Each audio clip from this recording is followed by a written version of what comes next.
कोरपणा तालुक्यात पालगावला रस्ता नसल्याने ग्रामस्थांनी पुन्हा आक्रमक भूमिका घेत अल्ट्राटेक सिमेंट कंपनीच्या नांदा आवडपूर येथील प्रवेशद्वारासमोर सोमवारी दिनांक 23 रोजी ठिय्या आंदोलन केले। आंदोलनाचे नेतृत्व आमदार देवराव भोंगडे व सरपंच अरुण रागीत यांनी केले।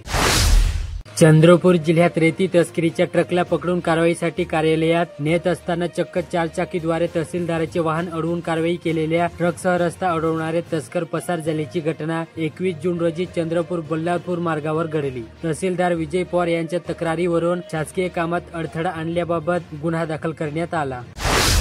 चंद्रपूर जिल्ह्यात जून महिन्याच्या 15 वाड्यानंतर पावसाने अधूनमधून हजेरी लावली। पावसात रोहायची कामे कमी होत असली तरी आजही जिल्ह्यातील 15 तालुक्यामध्ये 4414 कामांवर 24338 मजुरांची उपस्थिती असल्याने त्यांच्या हाताला काम मिळालेले आहे।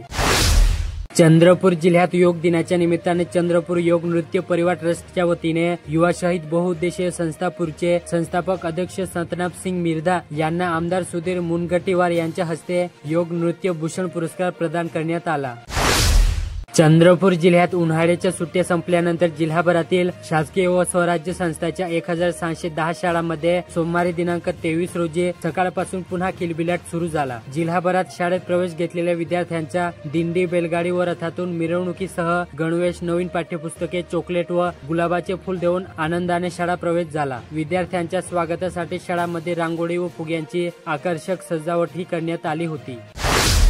चंदनखेडा येथील अवैध रेती साठ्याबाबत तहसीलदाराला माहिती का दिली यावरून वाद घालून तिघांनी एका मजुराला जबर मारहाण करून जखमी केले। ही घटना 22 जून रोजी घडली। मूल येथे शासकीय नोकरीचे आमिष दाखवून अनेक सुशिक्षित बेरोजगारांना गंडवलेल्या दोघांना सोमवारी दिनांक 23 रोजी तालुका न्यायालयात हजर करण्यात आले। आरोपी नाना उर्फ प्रशांत आकेवार याला 26 जून पर्यंत पोलीस कोंडी सुनावली, तर राजू पुद्धटवार यांची 4 जुलै पर्यंत न्यायालयाने कोंडी अंतर्गत जिल्हा कारागृहात रवानगी करण्यात आली। चंद्रपूर जिल्ह्यातील सुपुत्र प्रणय जितेंद्र जनबंधू यांनी आपल्या अथक परिश्रमाच्या जोरावर भारतीय वायुसेनेत स्थान मिळवले असून त्यांची फ्लाइंग ऑफिसर या मानाच्या पदासाठी निवड झाली। त्यांच्या रूपाने चंद्रपूरच्या शिरपेचात मानाचा तुरा खोवला गेला। डॉक्टर बाबासाहेब आंबेडकर महाविद्यालय चंद्रपूर येथे आंतरराष्ट्रीय योग दिन मोठ्या उत्साहात साजरा करण्यात आला। 21 जून रोजी सकाळी 7 वाजता आयोजित या कार्यक्रमाचे आयोजन राष्ट्रीय सेवा योजना, राष्ट्रीय छात्र सेना व क्रीडा विभाग यांच्या संयुक्त विद्यमाने करण्यात आले होते।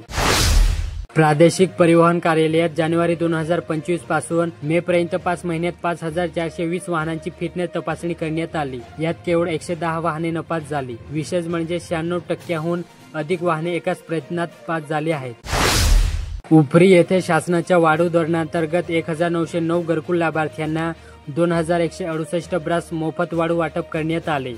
त्यामुळे घरकुल लाभार्थ्यांच्याही होणारी लूट थांबली असून लाभार्थ्यांना घरकुल बांधकामासाठी स्वप्न पूर्ण करण्यासाठी मोठा आधार मिळाला।